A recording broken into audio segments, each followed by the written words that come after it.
Hello, everyone. Welcome to today's RD2RD Live Show. My name is Megan Boitano, and today we have Melissa Groves Azzaro on to talk about marketing your first group program. A little background. As a dietitian, there's lots of different ways we can offer our services. And there's, of course, our one-to-one offerings and, the popularity of now online courses. And now we're also seeing a lot of group programs. And so the goal really today, Melissa is really an expert in all three of these areas. But today we're really focusing in on that group program element, but going to take the opportunity to kind of compare and contrast, because she's had amazing success in all three, to, I think, pull the veil back of what is a group program? Why should you offer it? How is it different from these other elements of your business? And really, if you're just getting started, how to really do it the first time. So Melissa, thank you for coming on today. I am truly grateful. Thank you. Yeah, it's kind of funny. This past year, 2020 was the first time that I've incorporated group programs into my practice. So definitely, top of mind in terms of best practices and what worked and what didn't work for me. Absolutely. So I'm going to let you introduce yourself. I'm going to do a quick check over here on our live video just to make sure everything is going as planned. I always wish I had better multitasking, but I can't be talking and listening at the same time. So I'm going to take a look here at our feed, make sure that if anyone's having any issues, go ahead and shoot me a message. I am watching the comments, so if something comes up and you have a question, feel free to type it in. I'm going to be perusing those throughout the show. All right, so Melissa, kick us off and tell us, which I love this story, but a little bit about yourself, your career pathway, and then what you're up to now. Yeah, it's definitely a little bit of a windy path. I think most people know I'm a second career RD. I went to school the first time around and I majored in dance and English, which naturally led to me landing in New York City advertising. I worked first as an editor and then as a copywriter, and I worked my way up the ladder. So, by the time I was 34, I was actually a vice president, associate creative director. In advertising, and people would always comment on how strategic I was for a creative. It's like, oh, you're a creative, you're not supposed to be strategic. So it was kind of interesting having that background. But the bottom line is I burnt out. It was 90-hour weeks. I was traveling all over the place. My clients were in Europe, so I was just kind of zipping all over the place. When I started to kind of plan that exit strategy from advertising, I'd had a few friends who had left the industry. What could I do? And I had one of those, I call it a duh moment, when I was, sitting in my living room in Brooklyn, looking at my 4 bookcases full of cookbooks and food politics and nutrition books. And I was like, I wonder what this would take. So it took a little bit longer than I thought. I went part-time back to school while I was still working in advertising. And then when I had to do the in-person part, that was what brought me up here to New Hampshire, where I did the, last 2 years in person, and then I did the internship. And in terms of how that led to what I'm doing now, when, like a lot of new RD grads, those full-time jobs are hard to find. So I had 3 or 4 different little part-time jobs that I was cobbling together. And one of them was working in a functional medicine dietitian's office, where I would see anyone who came in for weight loss. And so from a functional medicine perspective, you're always looking for that deeper reason why, the root cause. And that was how I first started, stumbling upon, oh, lots of people have hormone imbalances. What could I do with this? So when I opened my own practice, that was what I wanted to focus on. Really within the first year of opening my practice, it was full enough that I was able to let all the other part-time jobs go. Yeah. And you know, was kind of following along and watching you, really hustle and grow and market your business. So I think that little statement of, oh yeah, my practice grew, really was fun to watch you, I think, do a lot of the things right. Of course, you have an advertising background, but I also think, doing the work right and consistently really adding value and content and knowing your ideal client. So I think there's a million things we could talk to you about from the business angle. So it's going to take a lot of diligence from me today to stay on the topic of group programs. But because you've done a lot of different things, I think if we kind of start this and talk about exactly what is a group program, because I want to make sure that what we're talking about, someone else might have in their mind a little different idea. So what it meant maybe to you. So, and maybe the pros and cons of offering, from your perspective, because there may be different ways to do things. So ground people for the conversation today. Yeah, there's definitely different ways to run group programs and different ways to structure them. The way that my group program works is that I use my 6-module course as a framework for the group program. So each week, each coaching call aligns with one of the modules from the course. And I really kind of struggled with how and what to do about a group program until I had my course. And then it was like, okay, now I've got the structure and the framework. So this is a no-brainer to roll it out to more people. I also, and this is just with my clientele because they definitely feel like they need more one-on-one support. So I do include a little bit of one-on-one time with me. They get one session at the beginning and one session at the end with me to sort of help them customize what we've talked about in the group program. And I would say like the pros are really, it's, a helpful way to scale your offer from one to many. And it also gives clients a chance to work with you at a rate lower than your one-on-one rate. For me in my practice, it also fills the need, like there's much less of a wait to get into a group program than there is to work with me one-on-one. Cons, and we'll talk about this more as we talk about some of the different things you want to just talk about, but it can be hard to enroll people into a group program because they really want to work with you one-on-one, for sure. Now, there's a lot in there. So you mentioned having first done your online course and using that as a structure for the group program. Do you think that's a best practice, or do you think people would necessarily do it the other way of working with groups and then figuring out maybe the content and the methodology that works, and then maybe someone might do an online course later? Who did you ask? Why that process for you? Yeah, I actually, really don't think jumping into group programs is a good idea if you don't have your methods set. So really working with one-on-one with clients was what allowed me to develop those methods and test them and prove them and, sort of come up with this cohesive, my trademark is the roadmap, the root cause roadmap.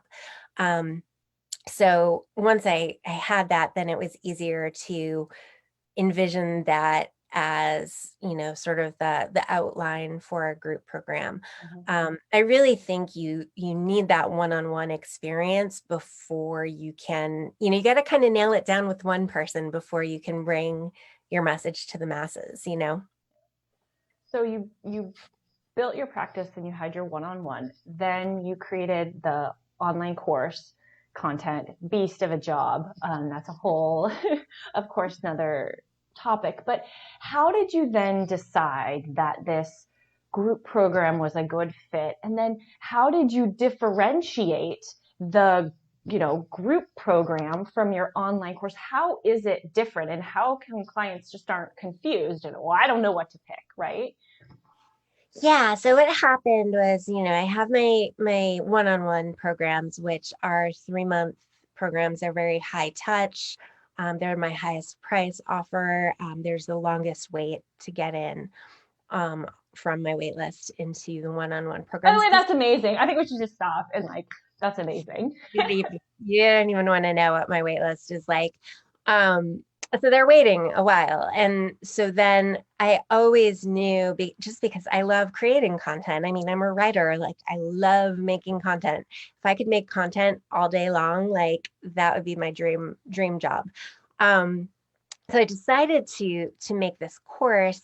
It took me a long time to launch it, actually. I originally planned to launch it in 2019, delayed it 3 times before finally what I did was I did a pre-sale in for Black Friday. And I know you've used pre-sales, some of the other dietitians have used pre-sales, and this wasn't the method that was recommended I did Amy Porterfield's Digital Course Academy. She wasn't recommending pre-sales at that time, but I was like, let me see what happens. And so I did a Black Friday sale and I got 44 people enrolled. And then I was like, oh poop, like now I have to make this thing because now people are going to be expecting it in January. So I launched the course and, really great success. Launched it a second time, which was supposed to happen in April 2020. And, how that went. So it got moved to June. And after the course, I sent a survey to my email list asking them, why didn't you buy? And of course, like half the people say it's too much money. I got a surprising number of people who said it's not enough support. So the course is really same methods I use with my clients, same protocols, same handouts. It's just the do-it-yourself version. So they do get access to a Facebook group that I'm in, and they get support from their peers, but it really is kind of self-study. So what I was hearing was we want more support with the course. And so that's where the group program came in, because it's kind of the hybrid between the two. It uses the course as the methodology and the framework, but we also have that accountability and support and the one-on-one touch points with me built in. So that's really for me, like where I was seeing a need for something like that in my practice. And it's been good. I think, once you've had the experience of working with the same type of patient over and over and over again, you start to develop your ways of doing things, and it becomes easier to develop the content. The content was no joke, though. I was doing it simultaneously to my cookbook in January. Like January, February last year are like a blur. Yeah. You were needing a lot of extra energy support there. You were a busy gal.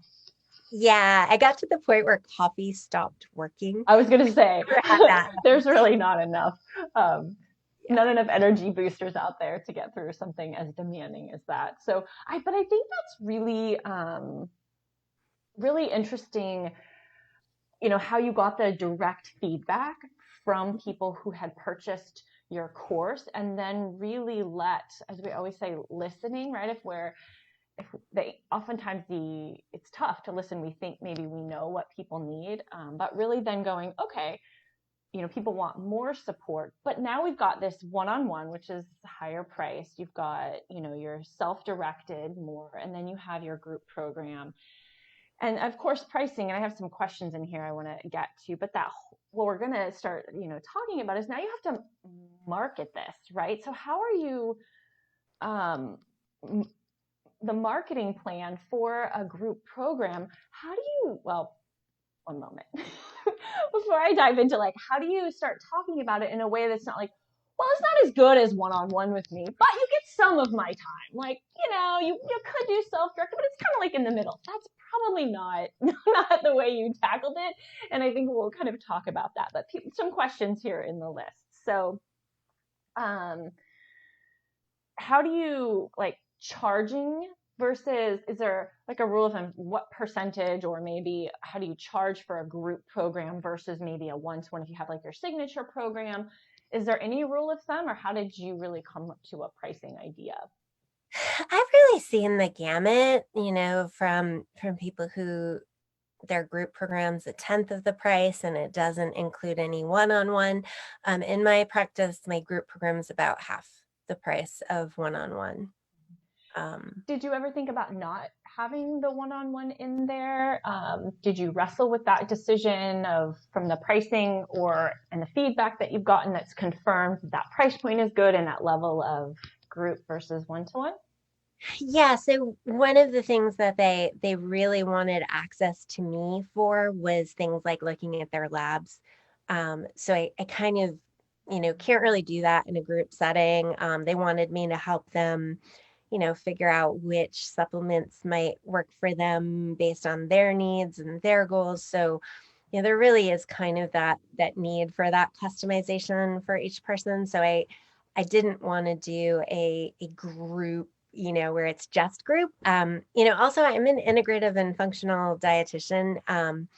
I love the figuring out what the problem is, customizing it, helping them figure it out, like empowering them to get to know their bodies better.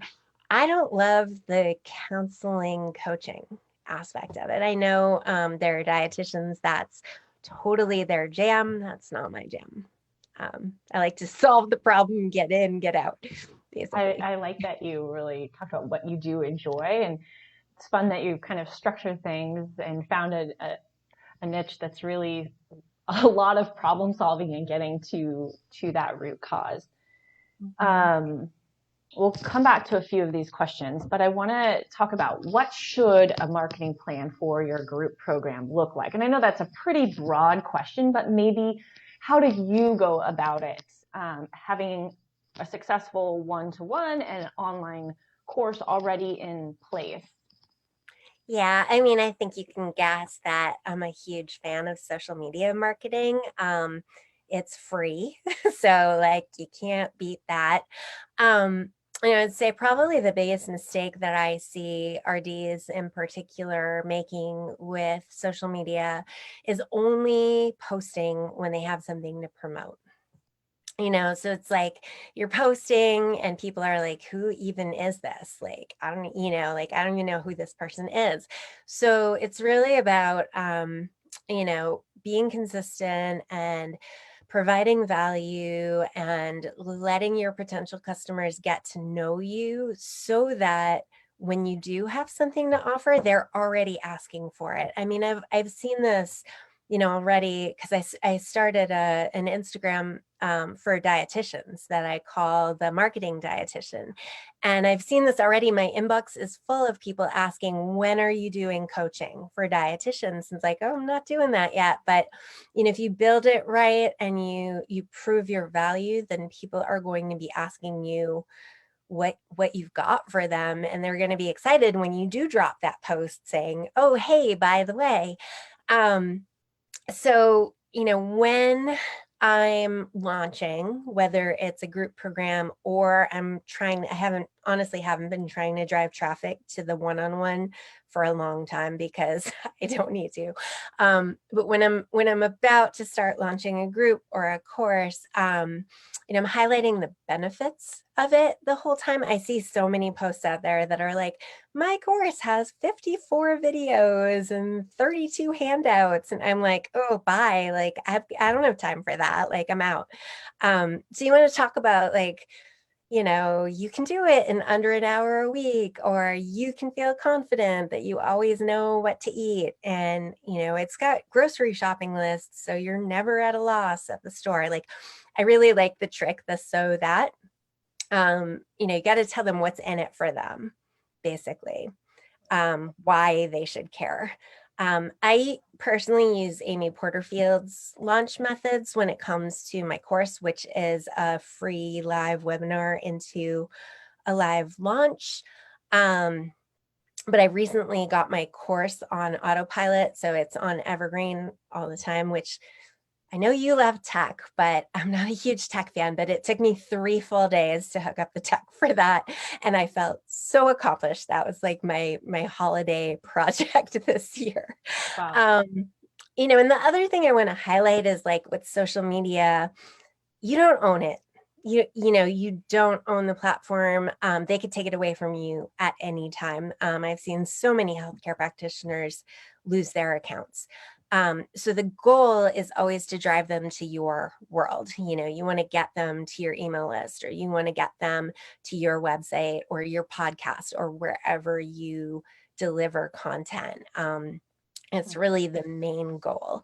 And then in terms of like how you do that, the best way is really with an opt-in, freebie that provides value for them, sort of a quick win, or an easy answer, and it drives the need to work with you. So right now I'm using quiz, which works really, really well because the quiz is what is your root cause?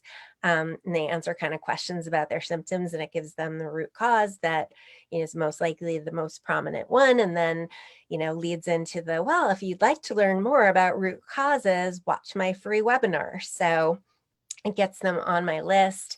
I think we could stop and, if you were mentioning before you did, a webinar live, right, where you'd be hosting that, people would register, it would be a live event, and then you'd be doing a specific launch period where you'd be selling the course versus now Evergreen, meaning that that is a recorded version of your webinar that then rolls a sales, I'm sure, email sequence, afterward into your course. So how then where does the group program fall in this whole freebie, your opt-in? Do you say, okay, these are your two choices in that follow-up sales?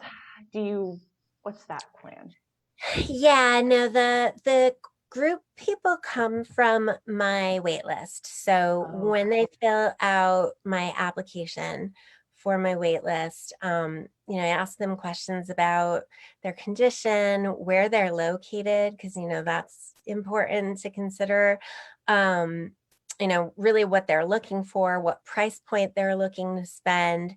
And then based on that, that's where I ask them if they would prefer group or they only want one-on-one.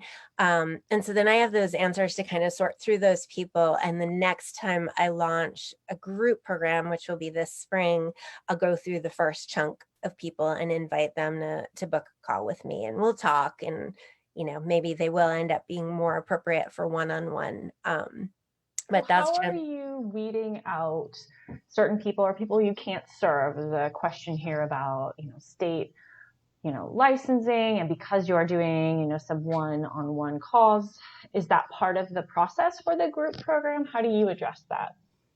Yeah, it really depends on the state. I am licensed in 3 states, and then, there's, I believe it's still 7 states with no licensing. So like, it doesn't really matter.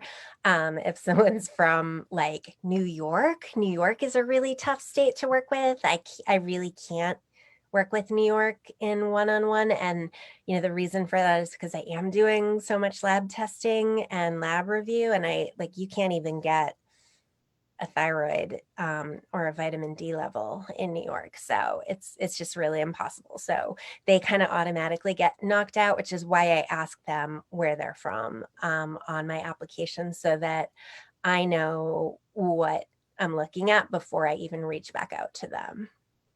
So your one-to-one application that helps, put people over into the group program often because you're full on your one-to-one. Or the course, if I email them and say, oh, you're not a great fit for my one-on-one or my group programs because of XYZ, but here is the link to my course, which is currently enrolling. So, yeah, I've really felt that need to have the course on Evergreen for a while now, so that I could be able to do that when I'm sending that, oh, you're not a great fit, but all hope's not lost. I still have this for you. So because you have that one-to-one element in your group program as well, you're really applying the same Mhm. one-to-one license, whatever you're doing for your one-to-one, you apply to that group program clients as well?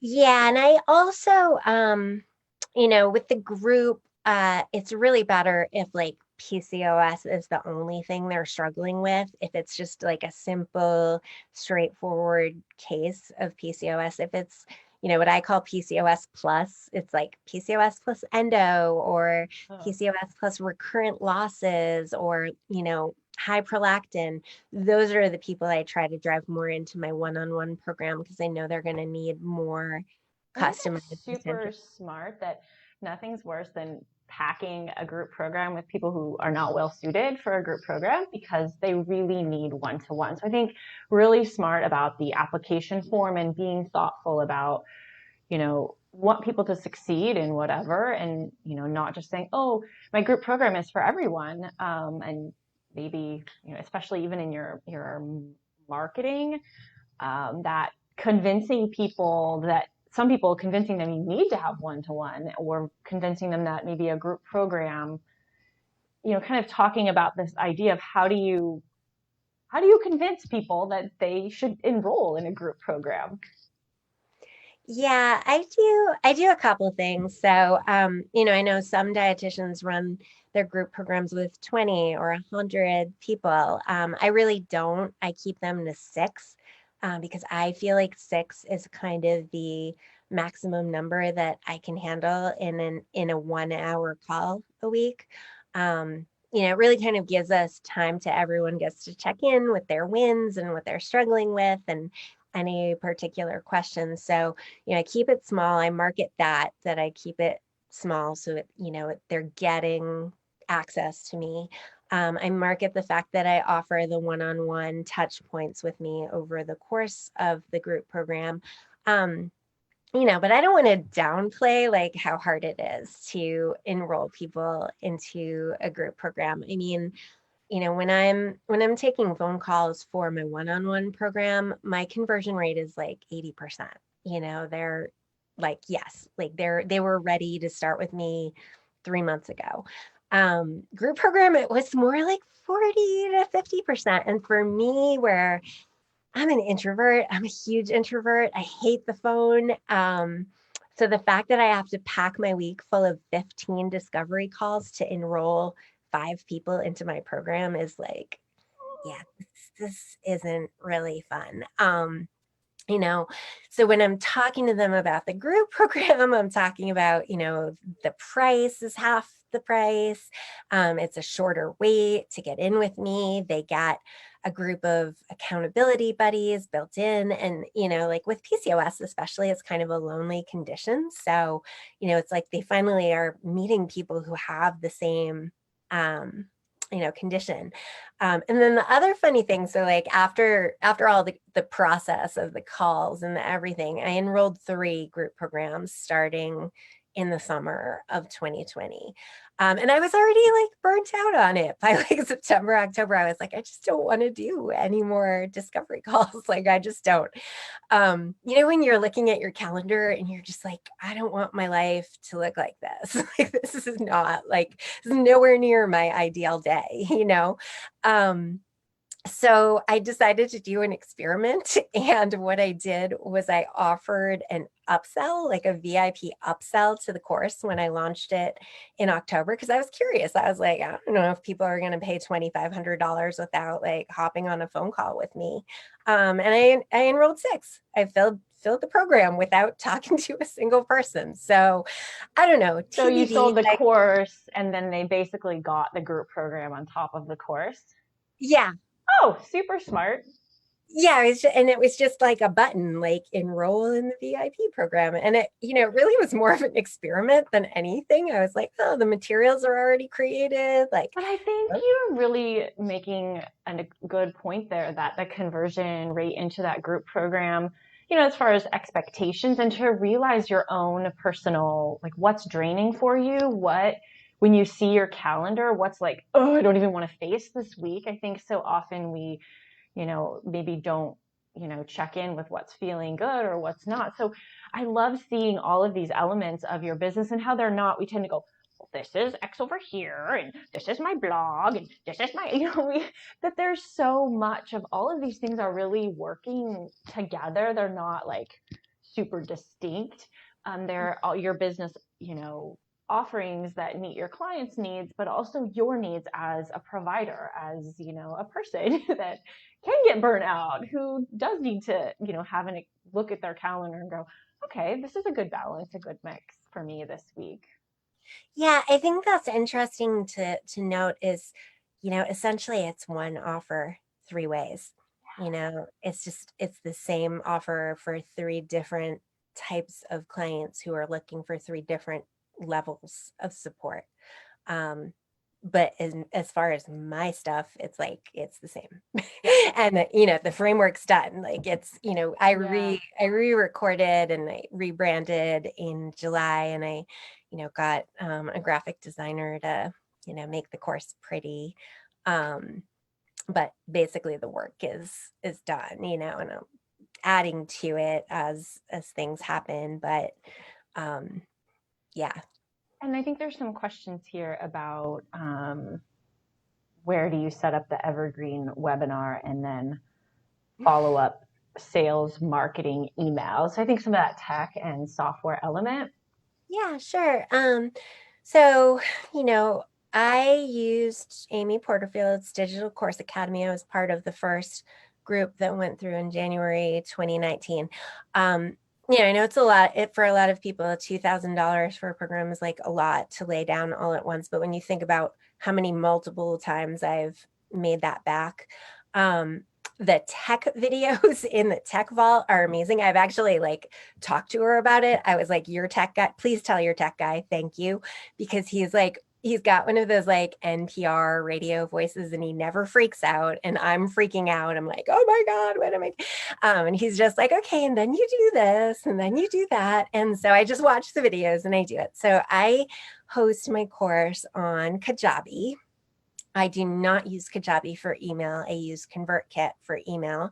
So then I need Zapier to make those two talk to each other.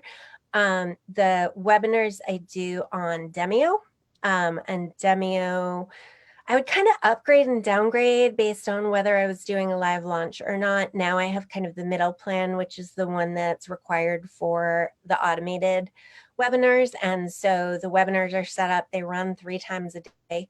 And is there one running now? No, it finished at 1 o'clock, my 12 o'clock webinar that runs. So it just happens automatically. And I use Deadline Funnel to connect Demio to Kajabi and make that little timer appear where, what I do when they go through my funnel is they get a discount off the course if they enroll 7 days after the webinar. So Deadline Funnel gives everyone their own little countdown, and yeah, it's great. So, like I said, it took me 3 full days.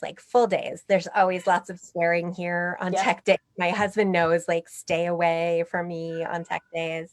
He's just handing me food and walking away, But I think, these are a lot of different, elements working together. That they all can have little hiccups in testing it. But, was that software that you identified on your own or was recommended through the Amy Porterfield? And there were some of those help videos that at least kind of walked you through to it. Yeah, it was recommended through Amy. I had signed up for ConvertKit right from the get-go. Mostly because I had kind of researched it, and I personally had used MailChimp in the past for other places I was working and just really didn't like it. And my brain is a very visual brain. So I like that ConvertKit, all the automations are literally pictures. And I also like that the emails are just kind of they just look like a blank Word document. There's not weird little boxes I could mess up. So I had always been with ConvertKit, but that's what she recommends. And the tech videos kind of walk you through step by step, okay, first you do this, then you do that, then you do this.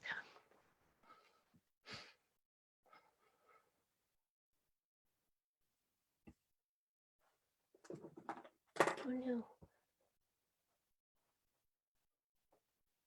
I can't hear you. Can't hear you. RD2.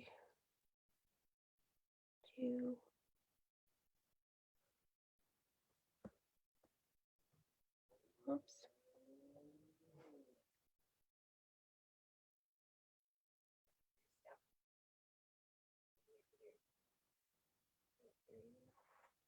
Still can't hear you.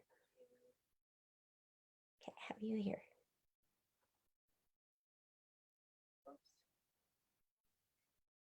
No, it's your sound.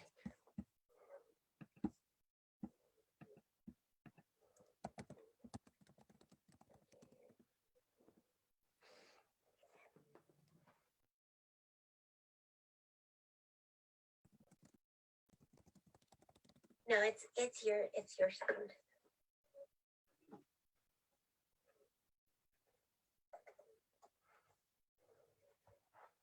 Mm-mm.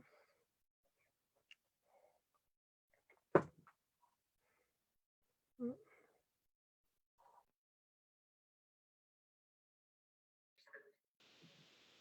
Oh, Oh, yeah, there you you can hear are. me again?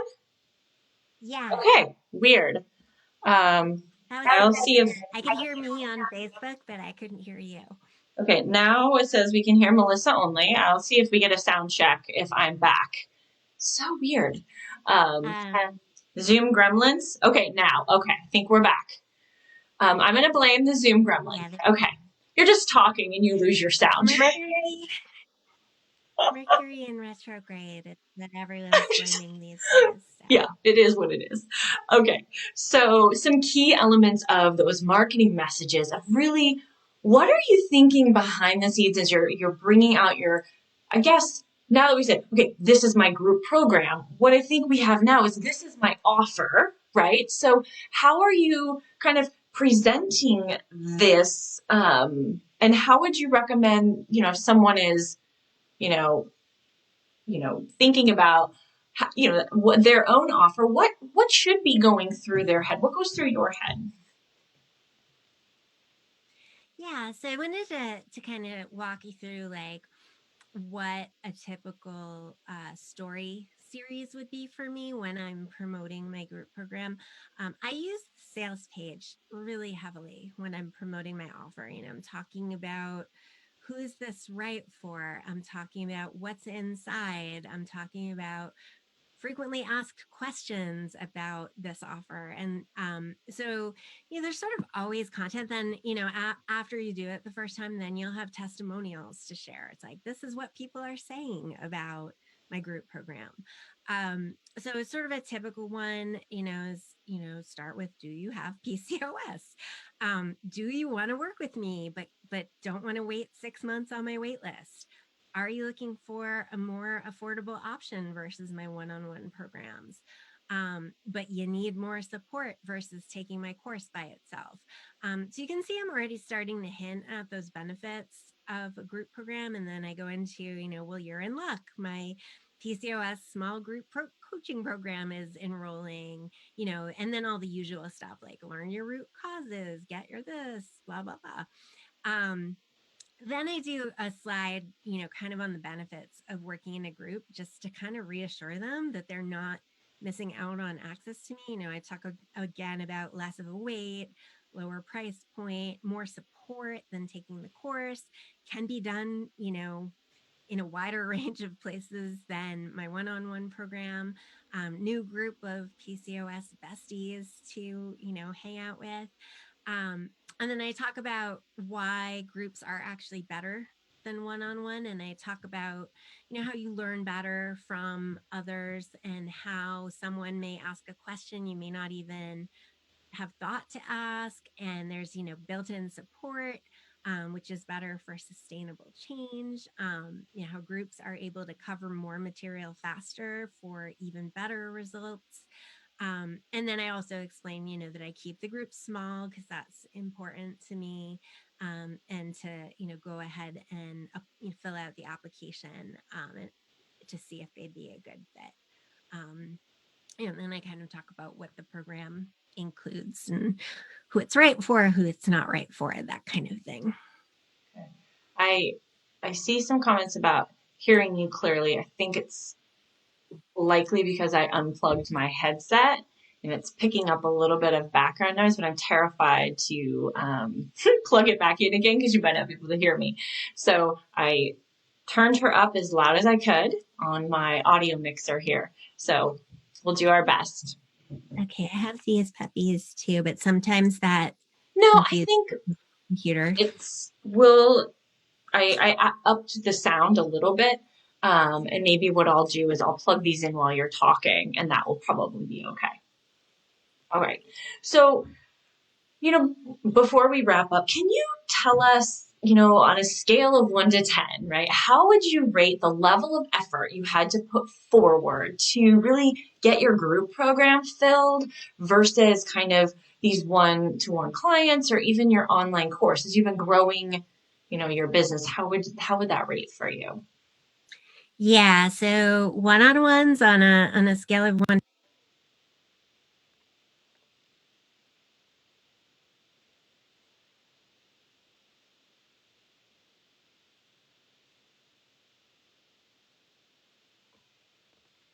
It's actually less work to do the group program versus a one-on-one. So, I'm always like, when I'm doing a group, I'm always filling it right up to the last possible minute. Whereas with my one-on-ones, I'm booked out months in advance. And then I also wanted to talk about like the time aspect that we haven't really touched on.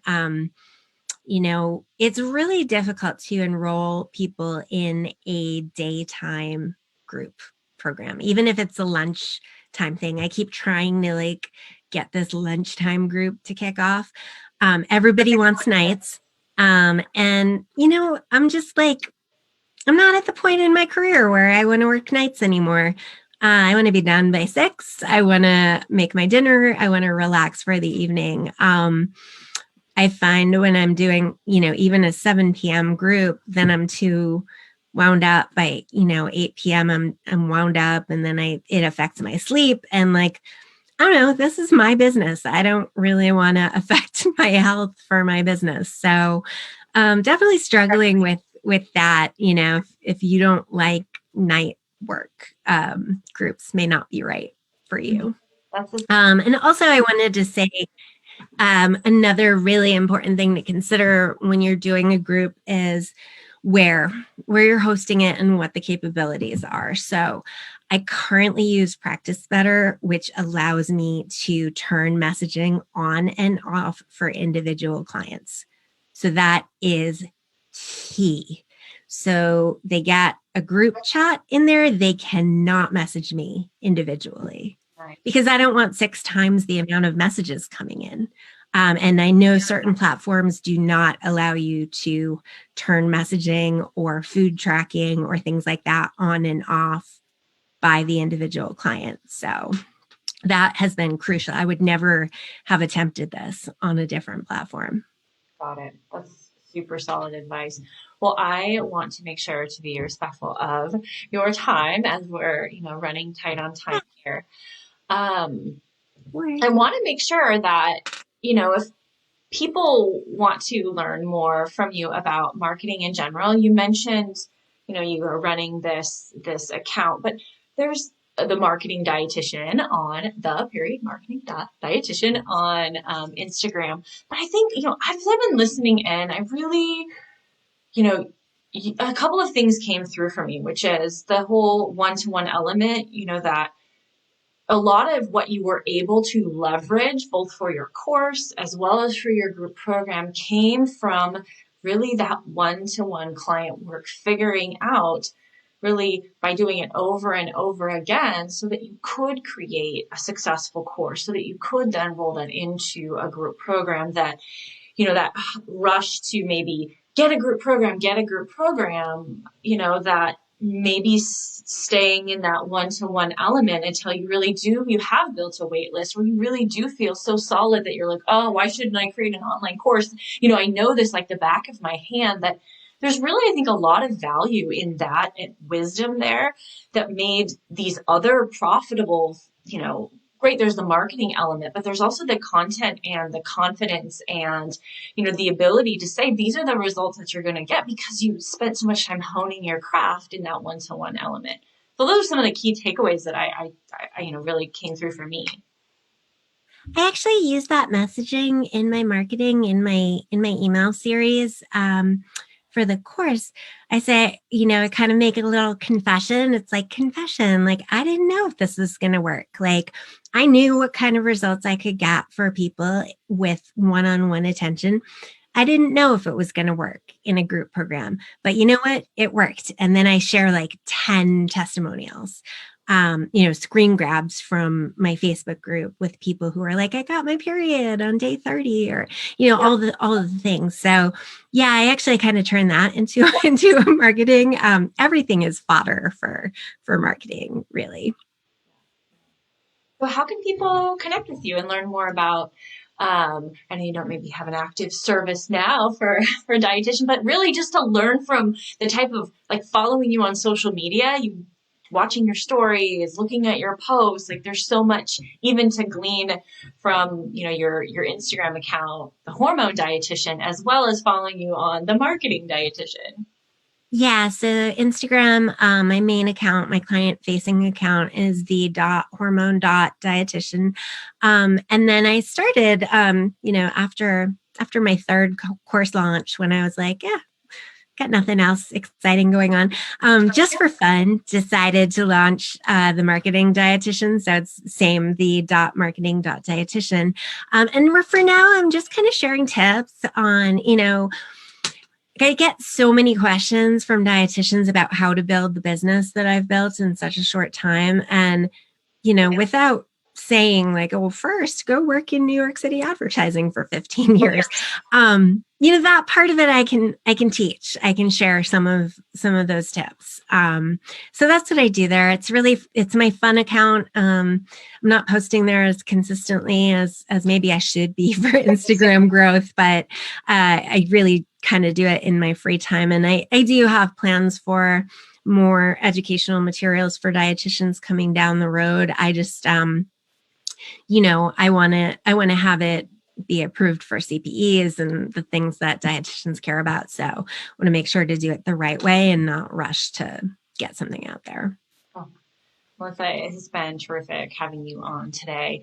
I think, your success is something that, I admire greatly about you, but, also just your generosity as far as, volunteering your time with your state association. You're always willing to, answer questions in groups. You're just such a great example of, doing things right, but also really paying it forward and helping other people. And being on today is just another perfect example of how great you are. So thank you so much for coming on the live show. It's been a pleasure. Yeah, I'm incoming chair of DIFM this year too. So yeah, so that's sort of my big chunk of time this year. And I'm so bummed Fancy's not in person, but we'll have to catch up another time. I know, we're not that far from one another. I know. All right. Well, everyone, thank you for joining. Sorry for some of the audio issues towards the end of the interview. Literally, I didn't move an inch. I'm going to blame the Zoom audio gremlins. So there's always some wrinkle being thrown at us, right? Oh, yeah. All right. Thank you for having me. Yes. Have a wonderful rest of your afternoon.